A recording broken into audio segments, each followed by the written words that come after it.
satunya. Kedua adalah melindungi identitas digital kita yang akan yang kuat dan teratur. Ini namanya kita ini sebaiknya ada beberapa namanya beberapa pengguna baik itu guru besar, kemudian ada apa namanya, kemudian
besar E, S besar E, itu nanti kemungkinan kita ingatnya lebih besar untuk password. Atau yang kedua kita menggunakan ini karena kita apa? Punya platform yang menggunakan password yang mengatur password itu juga ada aplikasinya. Saya kira selanjutnya, oke ini untuk apa? Untuk identifikasi di bagian jelas dan selanjutnya bisa kita terapkan. Kemudian tadi sudah penipuan kita harus apa? Jangan mudah tergiur dia, kemudian kalau dan dapat apa? Jangan sembarang link dan lain sebagainya. Kita harus tahu model scam apa dan sebentar juga harus apa namanya mengetahuinya. Nah kemudian setelah saya akan ke unit. Nah ini hanya kita sendiri yang tahu, yang apa namanya sudah di luar kita. Jangan sampai ada yang tahu, terutama terkait dengan apa namanya keuangan. Selanjutnya kita bisa menggunakan beberapa laman ini, melakukan kontak ganti bisa kita gunakan. Kemudian bisa usaha, memeriksa usaha apa masalah enggak, nah itu bisa kita di sini. Kemudian bisa melihat link, nah itu bermasalahnya bisa kita cek di sini. Bisa nomor HP, nah itu bisa juga kita cek di ini. Kemudian kita cari itu bisa kita gunakan jalan yang apa namanya terus bisa kita gunakan teman-teman. Oke selanjutnya, jadi pada intinya adalah apa namanya ya bisa itu ini untuk mempermudah aktivitas kita sehari-hari. Jangan apa itu kita apa namanya kita jaga platform-platform yang kita sedang aktivitas keseharian kita seperti itu teman-teman. Oke terima kasih. Mungkin itu dari saya. Kemudian ada yang Assalamualaikum warahmatullahi wabarakatuh. Waalaikumsalam warahmatullahi wabarakatuh. Dan terima kasih banyak kepada yang terhormat Ahli Bapak Ali Rahman atas penyebarannya dan sampaikan juga beliau di sini ada beberapa langkah simpel untuk membuat kata sandi yang dan aman baik itu akun maupun pegawai. Yang pertama itu adalah buatlah password yang unik. Hindari penggunaan password yang sama di semua platform. Ya. Setelah itu cobalah padukan huruf, angka dan simbol. Biar kenapa? Semakin sulit semakin baik password kita. Jadi akun kita, pegawai kita itu gak gampang dihack atau diretas sudah dihack. Matur syukur kepada Pak Ali dan lagi Pak di sesi aksi usul belajar. Oke, tutup dari Assalamualaikum. Baik, sekarang kita panggilkan sesi kedua atas yang terhormat Bapak Anies Sila Al-Masih. Assalamualaikum warahmatullahi wabarakatuh. Selamat siang Bapak Anies. Kayaknya pernah ketemu kan? Alhamdulillah nih Pak Anies. Sehat? Sepertinya pernah ketemu ya Mas? Selamat siang. Jangan penting. Sudah. Ya. Biar Bapak tetap wah semangat nih karena kan ini udah cuaca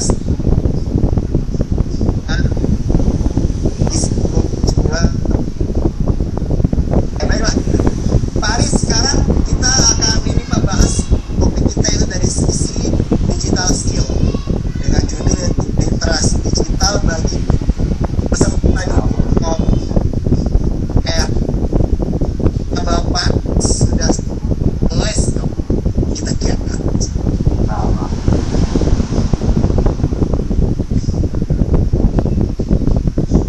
Assalamualaikum warahmatullahi wabarakatuh. Yang kami hormati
selama 2 bulan kita baru selesai.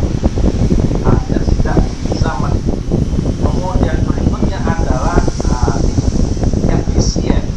Nah, efisien itu berkaitannya biaya dan waktu. Kemudian apa kita harus menguasai digitalisasi? Sudah bisa mendapatkan informasi secara cepat. Bayangkan dan artinya kita dulu kita dulu nggak bawa teknologi membawa orang digital. Dan kita sekarang yang sudah kemana-mana bawa orang digital. Kita bisa memudahkan masuk ke sana. Ya, dan kemudian harapannya akan menguasai dan bisa menunjang produktivitas dan efektivitas. Jadi harapannya ada kenaikan performa, kenaikan sertifikat, kemudian kaitannya dengan informasi disajikan secara cepat, kemudian efisien sumber daya dan waktu, kemudian bisa mempercepat dan ya, nah itu beberapa alasan kenapa kita harus menguasai digital. Baik, lanjut ya. Nah, ini kita sampai pilihan pertama yang harus untuk kita saat ini sebagai masyarakat yang adalah digital skill. Jadi digital moderation skill ini adalah pramugari dasar kita. Ada digital moderation skill, kemudian ada communicating, kemudian ada handling content, kemudian ada acting, kemudian ada pemimpin. Nah, ini 5 skill yang memang harus kita kuasai sebagai skill utama kita. Oke, next kita coba bahas satu itu. Yang pertama adalah tentang information system. Jadi ini adalah keterampilan dasar kita, merupakan dasar fundamental dasar untuk teknologi digital. Ini menggunakan browser, ya kan? Kita tahu di situ ada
barangkali kalau era serba digital ini, baik itu pendidik maupun pendidik harusnya bisa menguasai dasar digital skill, karena banyak sekali manfaatnya. Yang pertama itu mempermudah pekerjaan yang awalnya rumit, yang bisa cepat lebih mudah, lebih gampang, dan juga mempercepat kelangsungan sekarang semakin instan ya. Dan yang ketiga itu adalah lebih efisien sumber daya ya. Saya bisa mendapatkan informasi secara cepat dan juga bisa menunjang kreativitas juga produktif sesuai misi produktif, kreatif dan positif. Kita kepada Pak Anies, nanti kita akan beri Pak terus kita kan struktur yang ketiga untuk membersihkan waktu sudah di sana, yaitu saya pakai dengan transfer kepada ibu sosiologi ibu. Assalamualaikum warahmatullahi wabarakatuh. Ibu Rahayu. Waalaikumsalam warahmatullahi wabarakatuh. Mas Sudi, apa kabar? Bagus, sahabat. Ya sudah lama nih Bu, kita nggak lagi berjumpa ya. Apa September gitu? Iya, saya soalnya jarang ke daerah yang Jawa Tengah bagian sana itu. Jawa Tengah bagian ujung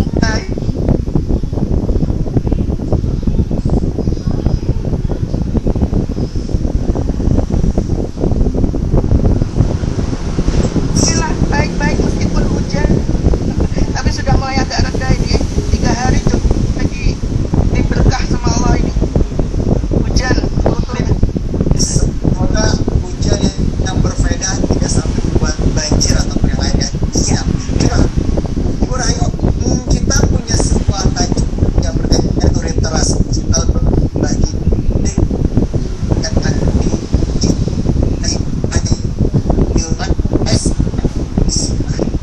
Ya, terima kasih.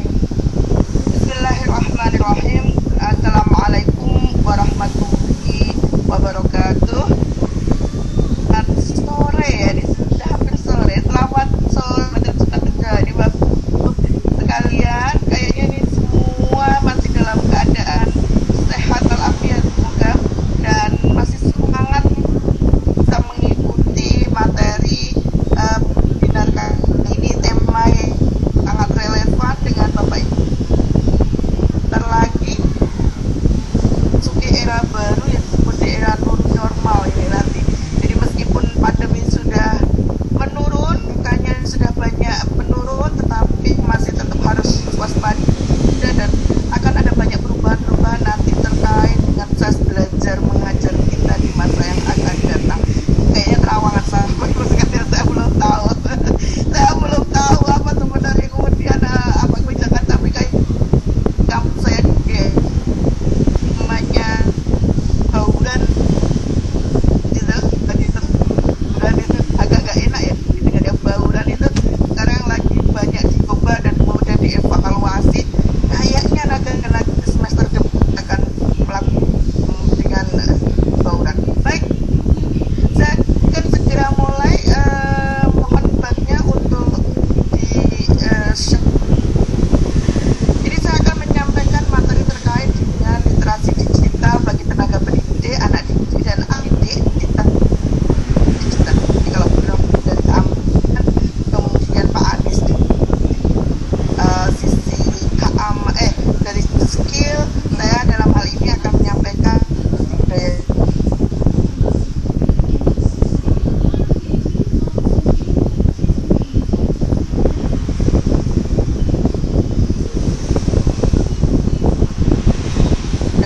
kerja. Jadi Mustaqfirullah Rahayu, sehari-hari saya mengajar di Departemen Sosiologi UGM. Baik, jadi terima tema ini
bisa melakukan penilaian terhadap informasi yang kita dapatkan. Yang selanjutnya adalah mampu memverifikasi, yakni mampu melakukan kompetensi silang dengan informasi sejenis. Ada banyak informasi serupa, akan tetapi kemudian kita bisa melihat mana nih informasi yang menurut Anda valid, informasi yang menurut Anda itu adalah yang sahih. Nah, ini yang disebut dengan kemampuan memverifikasi. Yang keenam, mampu mengevaluasi, yaitu mampu mempertimbangkan mitigasi resiko sebelum melakukan transaksi. Jadi kita melakukan evaluasi. Kemudian yang selanjutnya adalah mendistribusi. Setelah kita punya kapasitas yang itu ada kebutuhan kita sendiri, termasuk memberi informasi, memilah, memverifikasi, mengevaluasi. Ini kita sudah berbicara pada orang lain, pihak lain, yaitu mendistribusikan, memberikan informasi mengenai keuntungan dan bahaya misalnya terkait belanja di lokal pasar, salah satu contohnya saja. Kemudian selanjutnya adalah mampu memproduksi. Setelah mendistribusikan, kita produksi sendiri informasi itu. Bapak Ibu sekalian sebenarnya produsen informasi melalui media sosial Anda misalnya, atau akun-akun Anda yang Anda miliki. Ya, memproduksi informasi itu adalah salah satu pilar, salah satu aspek ketika berbicara mengenai kompetensi digital. Yang selanjutnya adalah produksi, berpartisipasi, dan kolaborasi. Ini adalah dua hal yang kalau kita kemudian sudah bisa memproduksi, kita bekerja sama dengan pihak lain gitu ya. Jadi ini kalau kita partisipasi itu berperan aktif dalam berbagai informasi yang baik dan etis melalui media sosial ataupun media lain. Kolaborasi kita banyak dapatkan dalam media-media sosial kita, misalnya ada change.org atau misalnya kitabisa.com. Itu kan sebenarnya menggunakan media digital sebagai sarana untuk berkolaborasi. Ini adalah kompetensi literasi digital sebagai pelengkap kalau kita kemudian mau beranjak dari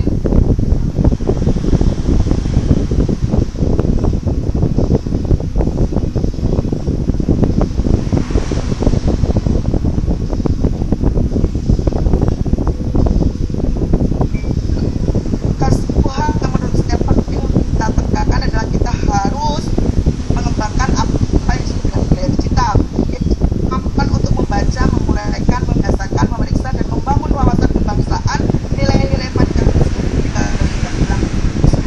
Jadi selanjutnya, kalau kita berbicara mengenai budaya digital dalam konteks Indonesia, sejatinya adalah kita berbicara mengenai budaya Pancasila.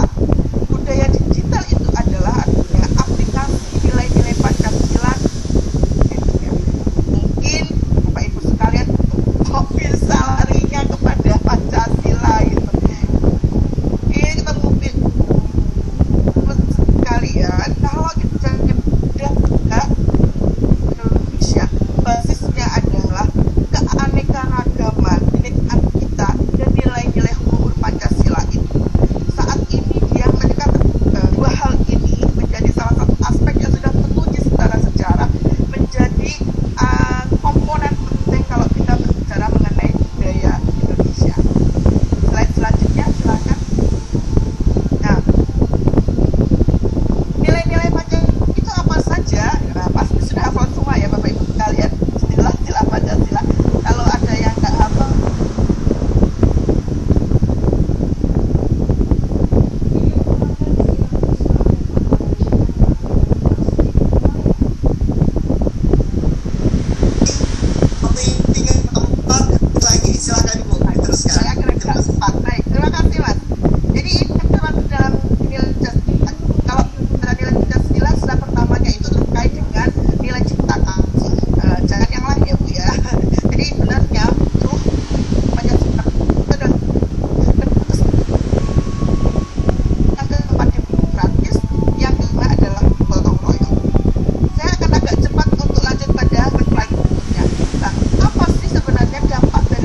belajar, monitor selama bisa langsung belajar ya, demi hemat biayanya. Dan terakhir itu adalah kita juga ditawarkan dengan berbagai macam pilihan program yang menarik untuk bisa kita kejar, entah itu sertifikat ataupun skill yang mau kita raih. Seperti itu ya. Terima kasih banyak kepada Ibu Rahim. Nanti kita akan melihat bersama di sisi Madrasah Salam. Baik, kita langsung aja masuk ke narasumber kita yang keempat. Itu saya akan mulai dengan berhormat kepada Bapak Santoso SPD selaku pendidik SFKPGRI Kabupaten Sukoharjo. Selamat siang menjelang sore. Assalamualaikum warahmatullahi wabarakatuh. Bapak Santoso di sana sudah terhubung. Apa kabar Pak? Assalamualaikum. Sehat Pak? Api? Waalaikumsalam. Saya. Wah, ini saya suka nih. Walaupun Bapak ada di sisi yang ekor, tetap semangat Pak ya. Siap. Baiklah Pak, kali ini Bapak akan mengupas Pak sebuah judul tentang etika digital ya, dengan Ya. sebuah target literasi digital bagi guru dan murid di era digital dari sisi digital ethics. Nama-nama Pak Santoso sudah siap. Let's go Pak. Baik, cek dulu suara saya bisa terdengar dengan jelas. Mas Fikri. Benar, jernih Pak, mantap, aman. Oke, baik. Terima kasih Mas Fikri hadir yang sudah memberikan waktu pada kami untuk menyampaikan hal tentang etika digital. Dan pastinya selamat sore. Assalamualaikum warahmatullahi wabarakatuh kepada semua peserta dan juga narasumber yang sudah hadir sebelumnya. Yang kami hormati Bapak Ali Rohman MPU yang melihat dari sisi keamanan, Bapak Anis Susilo Abadi dari skillnya, kemudian yang baru saja Ibu Mustafiroh Rahayu yang sudah menyampaikan tentang budaya dan juga nanti akan hadir setelah kami itu adalah IUP Union Leader dari Rosalina Intan Pitaloka. Baik,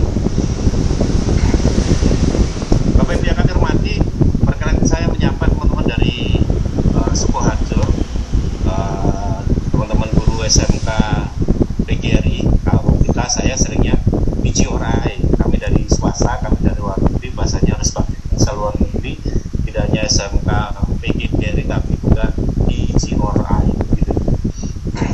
Dan juga teman-teman dari MGMP Bahasa Indonesia SMK Kabupaten Sukoharjo yang masih stay tune dengarkan acara pada siang sore hari ini kita tentang literasi digital. Baik Ibu Bapak yang berbahagia, berkenan kami untuk bisa tentang etika digital. Dan panitia bisa share. Baik, etika digital yang muncul di layar Bapak Ibu semuanya, kami sampaikan di webinar literasi digital Kabupaten Sukoharjo. Kita langsung masuk ke next slide. Ya, perkenalkan, nama saya Santoso dari SMK PGRI Sukoharjo, dan kami insyaallah bagian dari anak-anak yang bertanggung jawab dengan anak-anak yang berbudaya dan coba untuk meningkatkan pemahaman kebangsaannya walaupun di era digital. Baik Ibu Bapak, karena waktu yang diberikan cukup singkat, kami sampaikan secara langsung saja. Yang pertama, ketika kita bicara tentang etika digital, kita akan bicara juga tentang kata-katanya. Karena saya dari sudut pandang bahasa, yang pertama adalah etika. Etika itu apa? Etika kaitannya dengan sikap, perilaku, tata krama. Jadi ini seringkali kita muncul atau kita tahu di kehidupan seharian. Wah, etika itu adalah bagian yang tidak lepas dari kehidupan seharian. Bapak Ibu semuanya pasti akan memberikan apresiasi positif ketika anak-anak kita berlaku sopan, anak-anak kita berlaku baik kepada orang lain, dan mungkin anak didik dari kita mempunyai sikap yang baik kepada orang lain. Kita akan bangga karena kita juga akan menunjukkan bahwa perilaku kita, tata krama kita bisa ditiru oleh anak-anak kita. Dan yang kedua,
salah satu faktornya adalah kesantunan berbahasa. Jadi ketika kita mempunyai pesan yang baik, kemudian kita sampaikan dengan santun, kemudian bisa diterima sesuai dengan keinginan kita. Tapi begitu pula ada kemungkinan komunikasi itu akan tidak terima dengan baik lawan bicara ketika kita menyampaikan pesan itu dengan kurang santun. Baik, next one.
terbukti netizen Indonesia tidak sopan ke Asia Tenggara, bahkan akun luar pun diserang.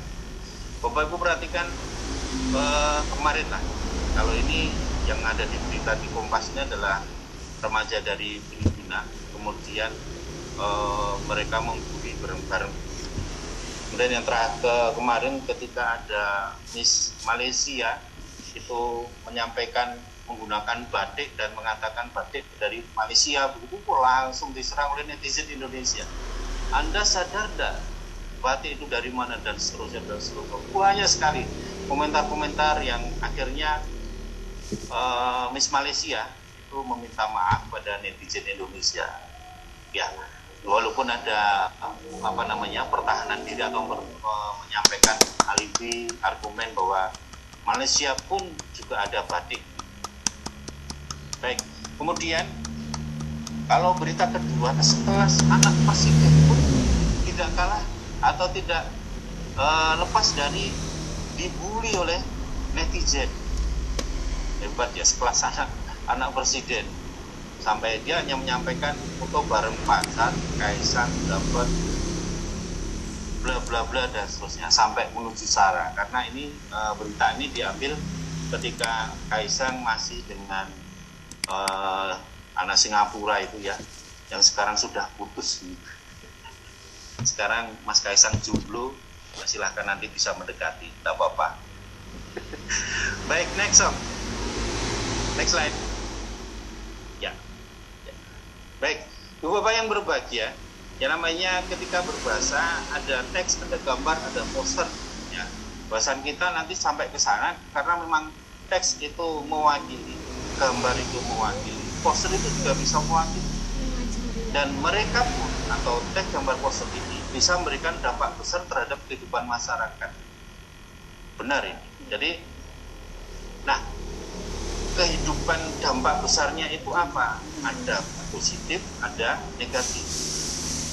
Positifnya bisa menambah wawasan, mempererat persaudaraan, yang jauh jadi dekat, yang Sumatera dengan Jawa jadi tahu, yang lama tidak berjumpa bisa ketemu. Anda tidak perlu ke Irian Jaya, Anda bisa di depan komputer lihat Raja Ampat secara virtual. Kemarin dari Departemen Pariwisata akan menyampaikan wisata virtual, Anda bisa kemana-mana. Tapi juga ada efek negatifnya. Dari medsos, dari internet itu akan memunculkan pertikaian dan perpecahan. Nah, inilah yang harus kita hindari. Next slide. Jadi Bapak Ibu semuanya, ketika kita sudah mengarah kepada hal-hal yang negatif, itulah yang perlu kita antisipasi agar menjadi lebih sopan atau lebih baik. Baik Ibu Bapak yang berbahagia, penggunaan teks yang bagaimana sih yang benar?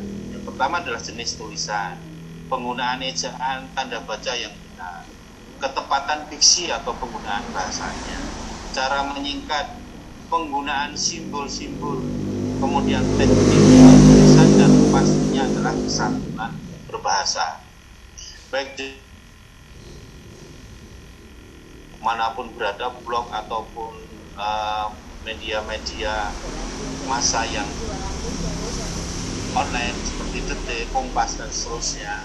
Kemudian ada tanggapan. Nah, itu jenis-jenis tulisan bisa mempengaruhi dan sebagainya. Penggunaan ejaan dan tanda baca ini penting. Bapak Ibu masih ingat tentang ini, tentang penjelasan mantan komisioner Komnas HAM Natalis Pigai terkait cuitannya di Twitter. Apa argumen Bapak Natalis Pigai ini? Dia disampaikan, saya kutip, antara frasa Jawa Tengah dan Jokowi itu tidak ada tanda koma. Artinya langsung kepada individu orang yang bernama Pak Jokowi dan Pak Ganjar. Jadi Bapak Ibu masih ingat ya. Jadi ketika di Twitter disampaikan bahwa katanya ras karena menunjukkan Jawa Tengahnya. Tapi dari sudut pandang Pak Pigai, dia mengatakan bahwa antara frase Jawa Tengah dan Pak Jokowi itu tidak ada tanda koma.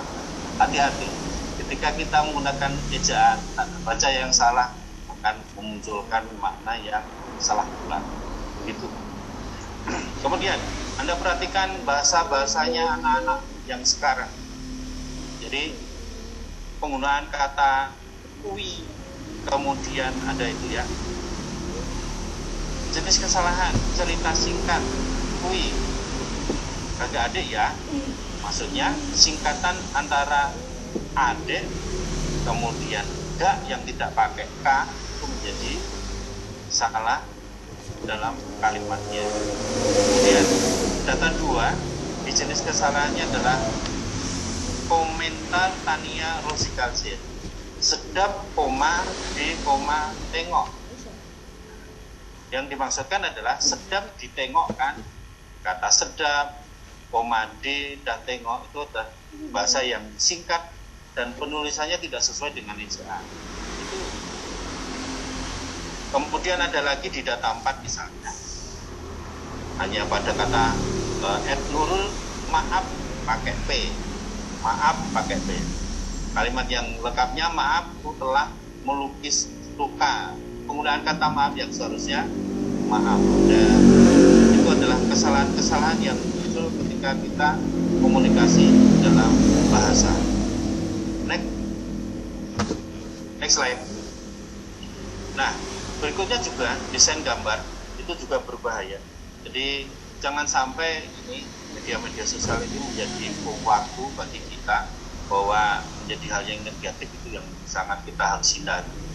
Jadi desain gambar itu bisa memberikan informasi yang bermakna, kemudian menghindari hal yang dapat menimbulkan kontroversi atau adu domba yang bisa disebabkan oleh pengeditan. Jelas kepemilikan dan tidak mengambil milik orang lain dan relevan dengan kebutuhan. Bapak Ibu pasti masih ingat, misalnya ada foto 2 anak laki-laki semuanya, kemudian bawahnya diberi komentar gaib. Wah, sudah heboh. Padahal sebenarnya foto itu saya lihat di media itu adalah foto adik kakak. Jadi pengambilannya secara sembunyi-sembunyi, kemudian di-share hanya tambahan bawahnya keterangan gaib. Itu wah sudah heboh. Mereka puji-pujinya jelek semua dan sebagainya. Kemudian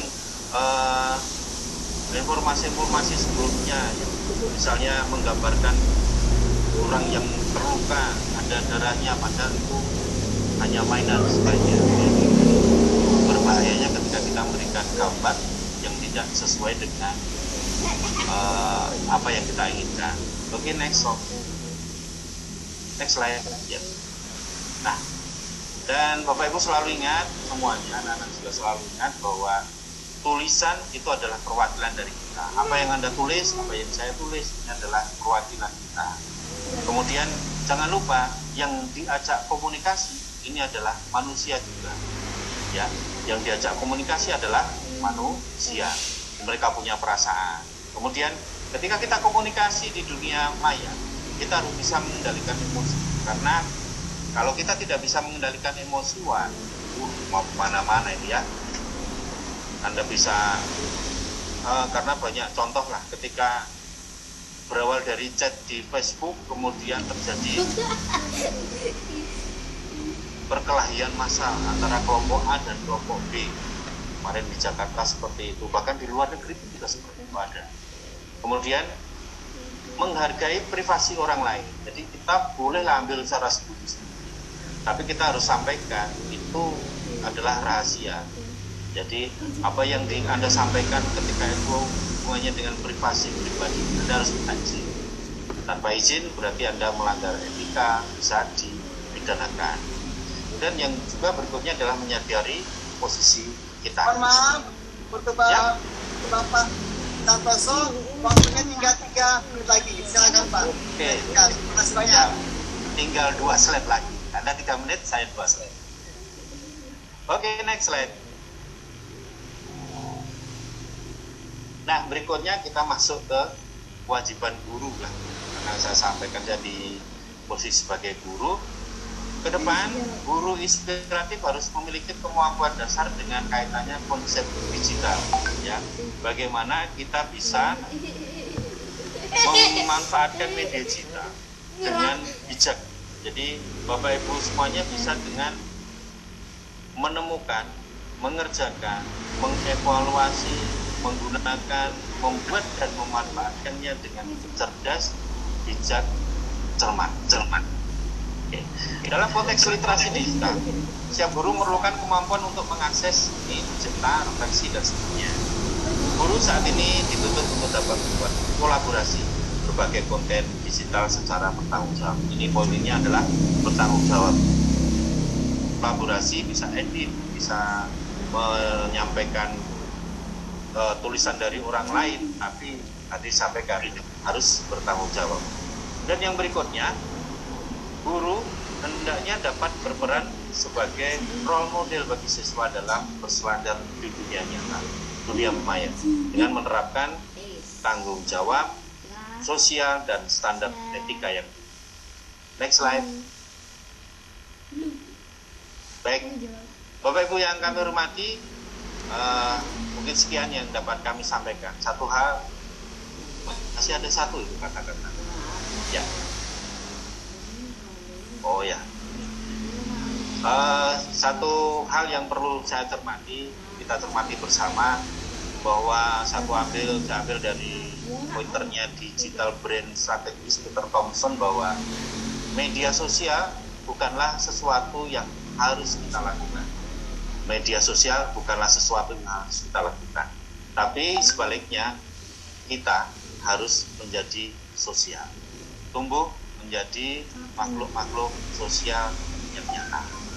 Demikian Ibu Bapak yang dapat kami sampaikan. Mohon maaf bila ada kesalahan. Assalamualaikum warahmatullahi wabarakatuh. Terima kasih.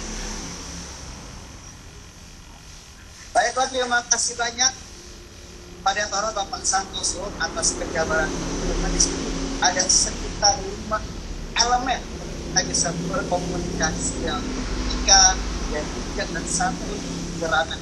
Yang pertama itu adalah selalu ingat, tulisan adalah perwakilan dari kita. Ya kan? Kalau memang kita orang yang memang serampangan, tidak berintelek, tidak beretika, itu akan apa dari tulisannya saat dia berkomentar, bisa dia menuangkan pendapat.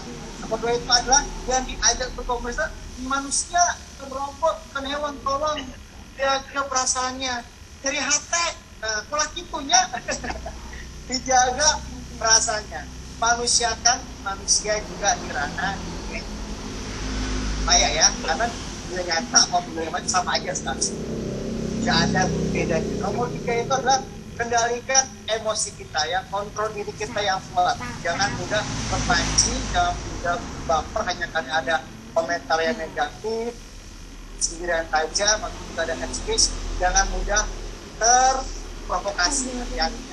Yang keempat itu adalah menghargai privasi orang lain, jangan juga kita mengumbar data pribadi kita ataupun pihak lain ke ranah dunia maya, takutnya nanti disalahgunakan oleh tidak bisa menjaga data personal kita ya.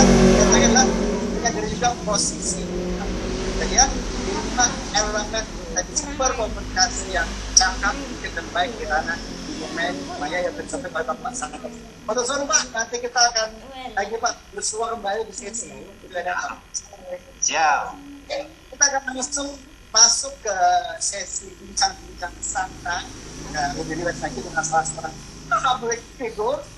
So please welcome for Kak Rosalina Intan Pitaloka MPD selaku Duta Bahasa Jawa Tengah 2018 dan juga sebagai penggiat pendidikan dan bahasa.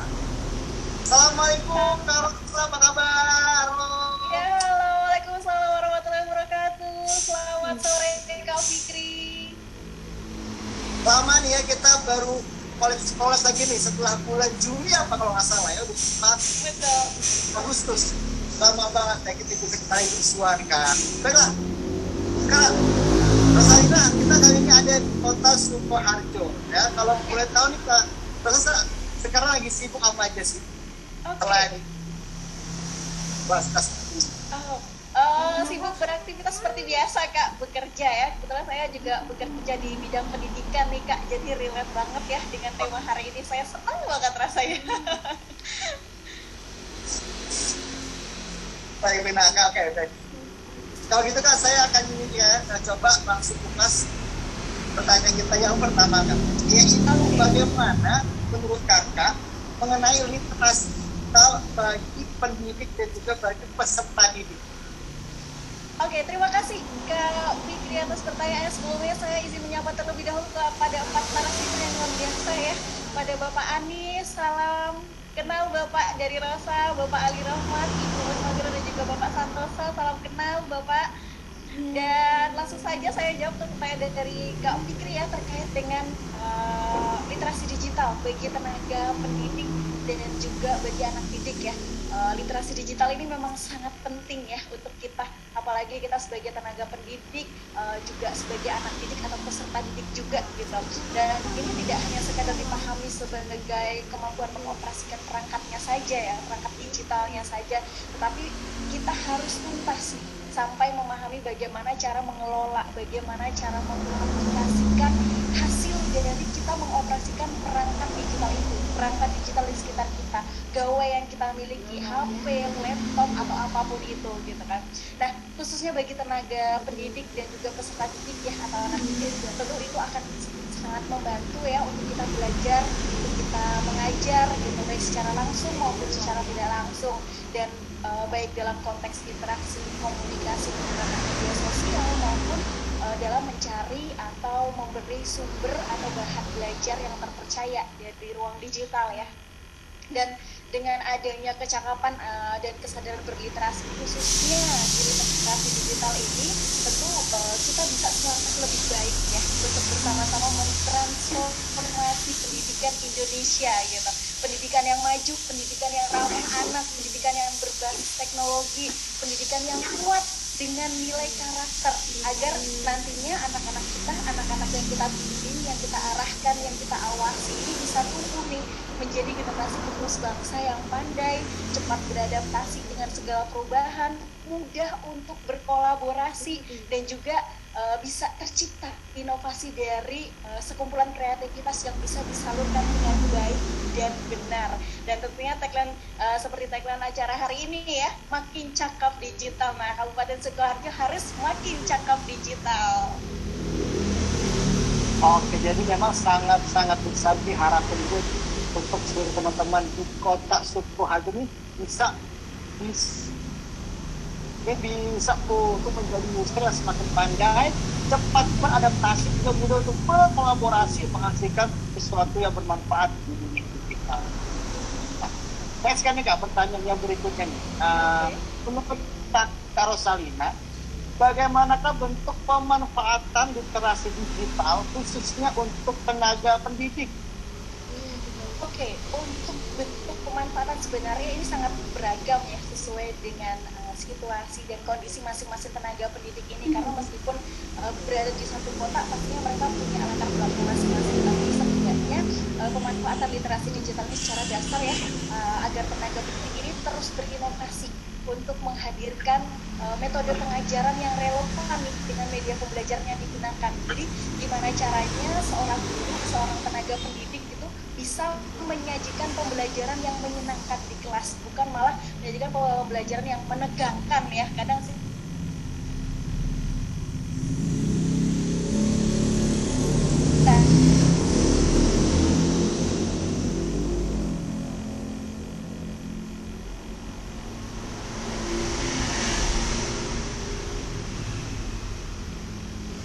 bahasnya di ruang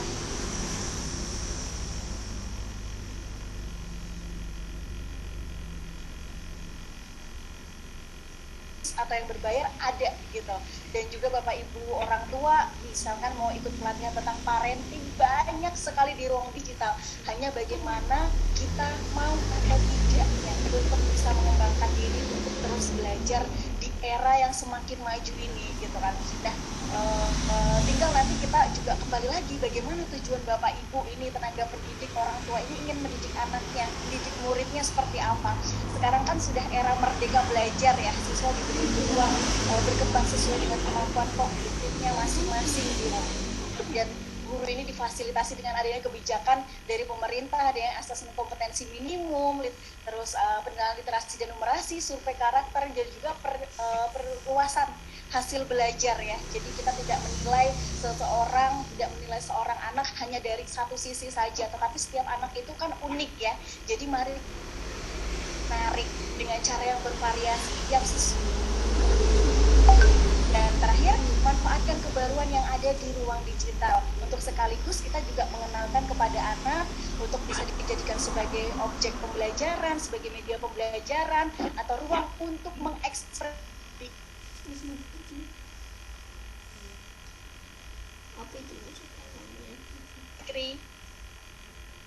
Setuju banget nih. Jadi memang dengan adanya literasi digital ini bisa dimanfaatkan oleh para guru untuk bisa menghidupkan suasana belajar yang lebih menyenangkan lagi, merindukan lagi bagi para murid-muridnya. Jadi setiap kali mereka on di kamera, mereka tuh antusias, nggak bosen, nggak jenuh, dan nggak boring. Serta pun juga kalau bisa, itu adalah metode modul sistem menarik lagi, dengan sesuai dengan minat bakat sih tiap muridnya itu masing-masing. Jadi bisa di-update ataupun di-improve lagi di modul belajarnya ya, biar lebih eye-catching lagi lah, jadi entertain lagi untuk murid supaya sangat bagus secara virtual. Mantap sekali. Dan terakhir nih, nomor ini Kak. Oke. Tunggu kita nih. Di era digital ini, apa dampak positif dari literasi digital bagi murid maupun juga bagi pendidiknya? Dampak positif ya bagi tenaga pendidik maupun bagi peserta didik kita sendiri ya. Kita kembali lagi memahami bersama bahwa pada intinya kemajuan ilmu dan teknologi itu kan pasti akan memberi warna yang berbeda ya.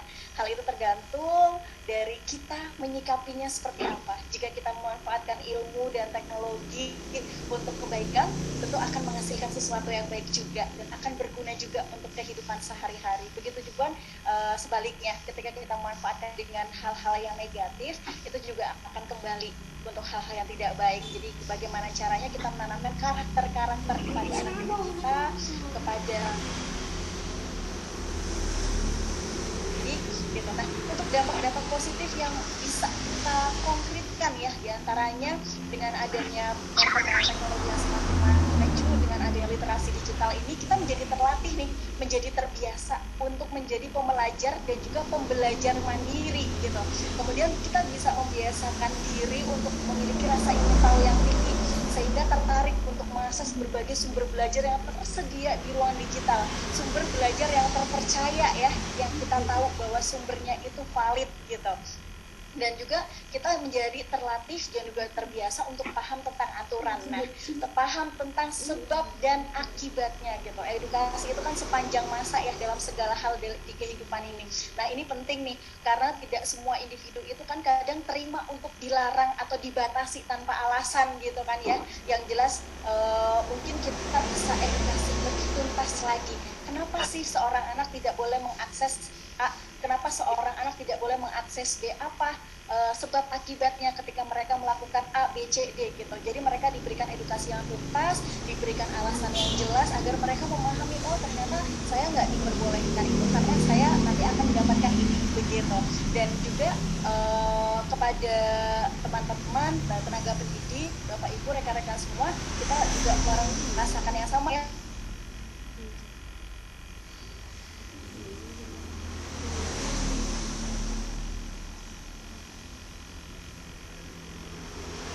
Jaga diri dan juga menjaga perangkat kita nih dari bahaya-bahaya cyber ya. Jadi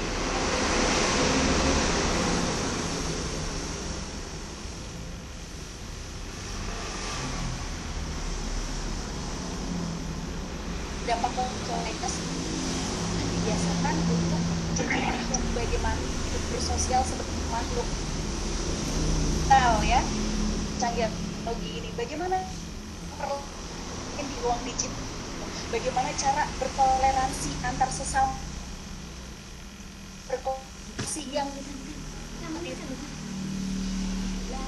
seperti yang tadi disampaikan. Kalau saya suka sekali penjelasan dari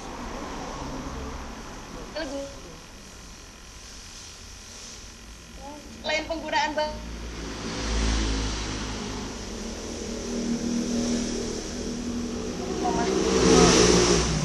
masih cair mana yang bisa Oke, jadi kalau saya katakan memang banyak sekali ya dampak plus dan juga dampak yang positif dengan munculnya literasi digital bagi murid juga bagi para guru-gurunya. Seperti itu lebih kritis ya, untuk lebih kritis terhadap sumber-sumber itu yang valid yang terpercaya ya. Mana yang sumber ilmu ataupun sumbernya kita yang itu memang settingan.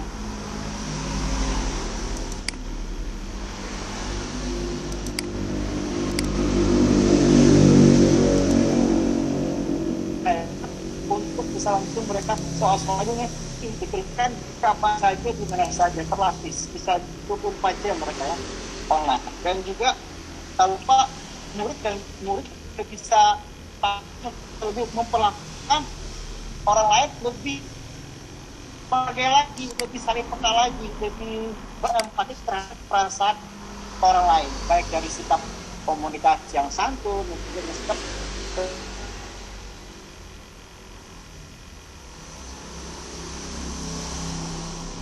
nih dari Rosalina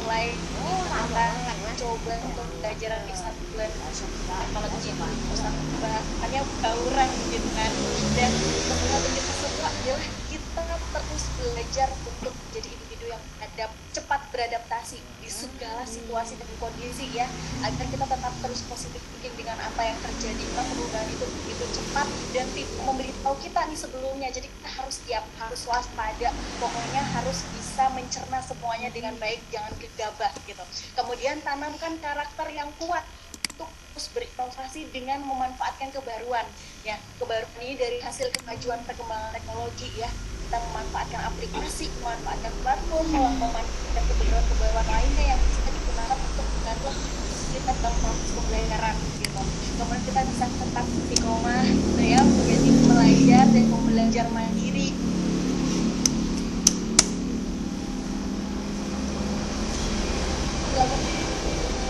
dengan sikap pasti dan tekap saja dan kita sudah membuktikan hampir 4 tahun ini selama masa pandemi ya ternyata belajar di mana-mana ternyata bagaimana tinggal bagaimana kita mengenali dan mau belajar gitu kita menjadi individu yang adaptif yang selalu beradaptasi di lingkungan dan yang terakhir dan sangat lengkap nih kak adaptif aktif, kreatif, inovatif, kolaboratif, dan tentunya produktif sepanjang hari. Salam hangat dari saya dan teman-teman untuk kita semua Kabupaten Sukoharjo pasti bisa untuk makin cakep digital. Mantap sekali, gaspol buat Karolina. Jadi memang di sini ada dua poin yang paling banget nih tekan nol. Kita terus belajar dan juga harus tetap positif thinking ya untuk bisa menjadi warga negara digital yang beradab dan beradaptasi terus ke depannya dan betul-betul tetap istiqomah nih untuk belajar di mana saja kapan saja karena memang setiap orang adalah guru setiap tempat adalah sekolah pasti ada ilmu ada inspirasi yang bisa kita gali dari setiap orang dan setiap tempat tepuk tangan untuk Karolina thank you so much kak semoga selalu sehat walafiat dan juga semoga menjalankan kita semua. Oke, jangan kakak. Salam buat kakak yang di rumah ya. Baik, terima kasih Kak Fadil. Sehat dan bahagia selalu Bapak Ibu semua dari Kabupaten Sukoharjo. Nah, bentar lagi ke Karolina. Keren banget. Istiqomah itu yang susah. Emang luar biasa berat memang. Tapi memang kalau bisa kita harus pelan-pelan itu biasa. Siap. Itu yang benar banget seperti memang kata-kata ini tetap penting karena ini harus beradaptasi menghadapi perkembangan digital aja total sudah 5G ya. Tapi terus bebaslah dengan setiap platform ataupun teknologi informasi maupun komunikasi baru terbaru. Dan kita akan masuk ke sesi tanya jawab. Kita nanti sudah ada 4 buah pertanyaan yang akan saya tanya. Dan saya menginginkan pada para sumber dan informatif atau kami yang kuliahkan, inilah dia pertanyaan. Yang pertama adalah dari Ibu Kayla Ayu kepada Bapak Ali Rahmat. Pertanyaannya itu adalah, materi Bapak sore ini membahas tentang keamanan digital. Selama pembelajaran online, kami diminta untuk kreatif dalam membuat tugas, dan biasanya tugas berupa karya seperti posting di sosial media seperti Instagram, Facebook, ataupun YouTube. Dalam membuat tugas itu kami harus memasukkan data pribadi seperti nama, kelas, dan sekolah. Menurut Bapak, amankah jika menyebutkan data pribadi tersebut? Sedangkan guru juga perlu mengetahui data pribadi tersebut dalam menilai siswanya. Kan kepada Ali saya mengingatkan. Oke, baik, terima kasih atas pertanyaannya. Terkait tentang apa, pencantuman nama, kelas, tugas ya, kemudian bisa media massa dari Kayla.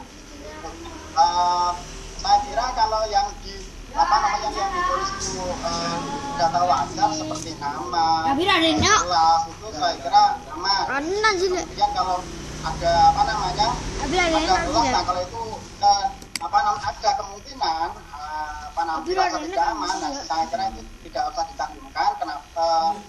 Atau dibalik itu juga kan ada seumpama nama sekolah juga ditanggungkan. Nah itu saya kira juga bagian dari bagian dari biar sekolah bisa terkenal juga seperti itu. Jadi kalau seumpama itu dirasa bisa didiskusikan dengan ibu guru yang bersangkutan, kemudian dimusyawarahkan bagaimana yang terbaik. Kemudian yang berbahaya adalah ketika